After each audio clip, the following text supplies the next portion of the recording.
नमस्कार, आप देख रहे हैं न्यूज 24। मैं हूं आप सभी के साथ विपनेश माथुर और आइए रुक कर लेते हैं यूपी ब्रेकिंग न्यूज का। और पहली बड़ी खबर आज की यूपी से। यूपी की राजनीति में अब हलचल काफी तेज हो गई है। अंबिका चौधरी समाजवादी पार्टी में शामिल हो गए हैं। अदला बदली का दौर भी शुरू हो चुका है। पूर्वांचल के लिहाज से अंबिका चौधरी बड़े नेता माने जाते हैं। आप सभी जानते हैं अंबिका चौधरी कोई नया नाम नहीं है। अंबिका चौधरी की बलिया के आसपास के इलाकों में काफी अच्छी पकड़ मानी जाती है, वो काफी मजबूत है वहां पर। और वहीं आज मुख्तार अंसारी के बड़े भाई ने भी समाजवादी पार्टी का दामन थाम लिया है। और इधर आपको बता दें, सिबतुल्लाह अपने समर्थकों के साथ एसपी में शामिल हुए हैं, तो यहाँ पर समाजवादी पार्टी का गढ़ मजबूत होता जा रहा है। अंबिका चौधरी बीएसपी में थे और हाल ही में उन्होंने इस्तीफा दिया। तो अशोक तिवारी, क्या ये घर वापसी है?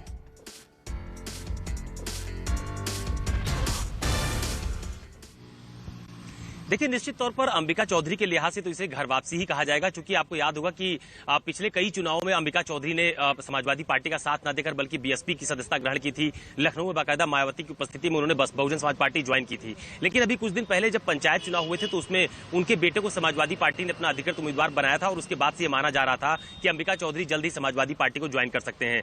दूसरी अहम बात यह भी है कि पूर्वांचल खासतौर पर समाजवादी पार्टी अपने आप कह सकते हैं कि पूरे वहां की जो टीम है उसको मजबूत करना चाहती है और अंबिका चौधरी भी पूर्वांचल से ताल्लुक रखते हैं। तो न सिर्फ उन्होंने आज बीजेपी ज्वाइन की है, बल्कि मुख्तार अंसारी के भाई सिबतुल्लाह अंसारी की भी अखिलेश यादव से पार्टी ऑफिस में मुलाकात अभी चल रही है। तमाम सारे समर्थकों के साथ वहां पर मौजूद भी हैं। तो समाजवादी पार्टी की तरफ से न सिर्फ अपने पुराने जो साथी हैं जो पार्टी छोड़कर चले गए थे उनको अब वापस लाने की कवायद की जा रही है, बल्कि पूर्वांचल में पार्टी को और ताकत कैसे दी जाए, कैसे मजबूत किया जाए पार्टी को, इस दिशा में भी गठजोड़ की पॉलिटिक्स देखने को मिल रही है। और यही वजह है कि सिबतुल्लाह अंसारी के साथ जो अखिलेश यादव है उनकी मुलाकात पार्टी कार्यालय में चल रही है। अंबिका चौधरी ने पार्टी ज्वाइन की है और खुद आपको याद होगा अखिलेश यादव ने भी आजमगढ़ में अपना एक स्थायी निवास बनाने के लिए घर भी खरीदा था। वहां पर उनके भवन का निर्माण भी किया जा रहा है। तो खुद आजमगढ़ में कैंप करते हुए पूरी पूर्वांचल को कैसे समाजवादी पार्टी के पक्ष में लामबंद करना है, इसी के मद्देनजर ये जोड़तोड़ की सियासत उत्तर प्रदेश में शुरू हुई है। और जैसे जैसे घटनाक्रम आगे बढ़ेंगे तो तमाम सारे नेताओं को आप अलग अलग दलों में शामिल होते हुए भी देखेंगे। ठीक है, अशोक में लौट रही हूं। तो अशोक ने जानकारी दी अंबिका चौधरी के साथ साथ मुख्तार अंसारी के बड़े भाई भी एसपी में शामिल हो गए हैं। अब अगली ब्रेकिंग न्यूज का रुख कर लेते हैं। आम आदमी पार्टी ने 2022 यूपी चुनाव की तैयारियां शुरू कर दी हैं और यूपी के सभी शहरों में तिरंगा यात्रा निकालेगी आम आदमी पार्टी। एक बड़ी प्लानिंग उत्तर प्रदेश के लिए आम आदमी पार्टी की तरफ से की जा रही है। दूसरी यूपी ब्रेकिंग न्यूज आपकी टीवी स्क्रीन पर। लखनऊ से शुरुआत होगी तिरंगा यात्रा की। पार्टी इसकी भव्य शुरुआत करेगी। फिलहाल अयोध्या, आगरा, नोएडा के कार्यक्रम तय किए गए हैं और सांसद संजय सिंह की अगुवाई में तिरंगा यात्रा होगी। दिल्ली के उप मुख्यमंत्री मनीष सिसोदिया भी यात्राओं में होंगे शामिल। तो यूपी फतेह करने की तैयारी दिल्ली के बाद आम आदमी पार्टी की। आप देख रहे हैं कि आम आदमी पार्टी के जो शीर्ष स्तर के नेता हैं, खुद मुख्यमंत्री अरविंद केजरीवाल, डिप्टी सीएम मनीष सिसोदिया, संजय सिंह, इसके अलावा और बड़े नेता न सिर्फ उत्तर प्रदेश, उत्तराखंड, पंजाब, तमाम राज्यों में एक्टिव हैं। लेकिन नजर उत्तर प्रदेश पर। अशोक, तो आम आदमी पार्टी भी एक बड़ी प्लानिंग के साथ उतरेगी उत्तर प्रदेश में।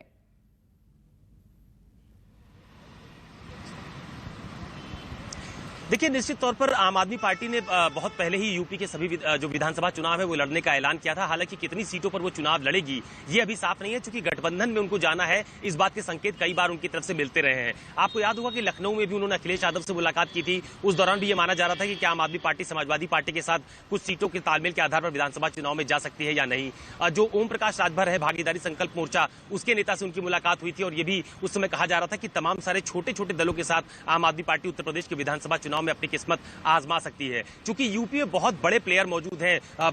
बीजेपी जिनकी उत्तर प्रदेश में सरकार है, बहुजन समाज पार्टी, समाजवादी पार्टी, कांग्रेस, ये बड़े प्लेयर्स है उत्तर प्रदेश के। लिहाजा इनके सामने अपने आप को स्टैंड करना और उचित सीटें हासिल करना ये बहुत बड़ी चुनौती भी है। फिलहाल आम आदमी पार्टी ने संगठनात्मक तौर पर कई सारे अभियान भी चला रखे हैं। अभी लखनऊ में कुछ दिन पहले तिरंगा यात्रा निकाली गई थी और अब जो आगरा है, नोएडा है, अयोध्या है, इन तमाम सारी जगहों पर आम आदमी पार्टी तिरंगा यात्रा निकालकर पार्टी के पक्ष में माहौल बनाने की पूरी कोशिश जरूर कर रही है। लेकिन ये तस्वीर साफ होना अभी बाकी है कि वो उत्तर प्रदेश में अकेले विधानसभा का चुनाव लड़ेगी या गठबंधन के साथ दूसरे दलों के साथ मिलकर चुनाव लड़ेगी। क्योंकि उत्तर प्रदेश में अकेले चुनाव लड़ना आम आदमी पार्टी के लिए बहुत ज्यादा फायदेमंद। आम आदमी पार्टी में लौट रही है। शुक्रिया आपका। एक और ब्रेकिंग न्यूज का रुख कर लेते हैं। बीजेपी यूपी में बृहद जनसंपर्क अभियान शुरू करने वाली है और सूत्रों से खबर यह मिल रही है कि यूपी में आगामी विधानसभा चुनाव के मद्देनजर सितंबर में बीजेपी अभियान शुरू करेगी और यूपी की सभी 403 विधानसभा सीटों पर बड़े पैमाने पर यह अभियान चलाया जाएगा, जिसका लक्ष्य हर घर हर वोटर तक मोदी और योगी की योजनाओं को पहुंचाने का होगा। और इस खबर पर ज्यादा अपडेट कर रहे हैं हमें कुमार गौरव। तो कुमार गौरव, ये जो एक नई शुरुआत बीजेपी की तरफ से हो रही है बृहद जनसंपर्क अभियान की, क्या मकसद है इसका?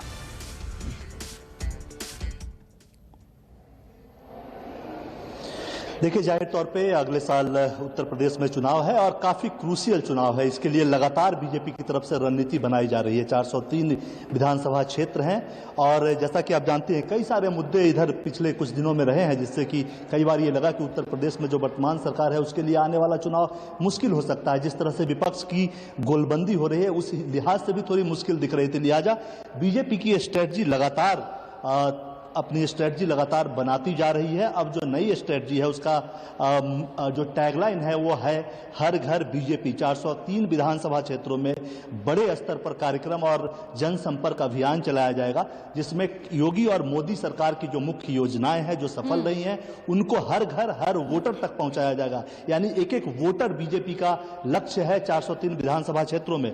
खासकर मुख्य तौर पर राम मंदिर का मुद्दा हो, विश्वनाथ कॉरिडोर हो, मां विंध्यवासिनी कॉरिडोर हो, 370 हो, ट्रिपल तलाक हो और साथ ही बाकी जो भी उत्तर प्रदेश सरकार जिसे अपनी सफलता मानती है, मोदी सरकार जिन कामों को सफल मानती है, उन सभी मुद्दों को लेकर अगले महीने सितंबर से हर घर तक पहुंचेगी, हर वोटर तक पहुंचेगी बीजेपी, ताकि अगले साल के चुनाव में वो अपने जो आंकड़ा है।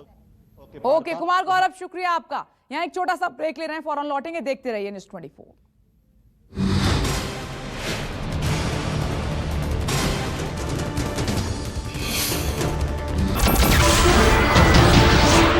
नमस्कार, मैं हूं मानक गुप्ता।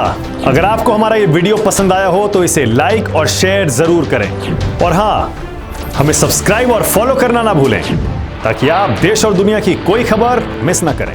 तो जुड़े रहिए हमारे साथ और देखते रहिए न्यूज़ 24।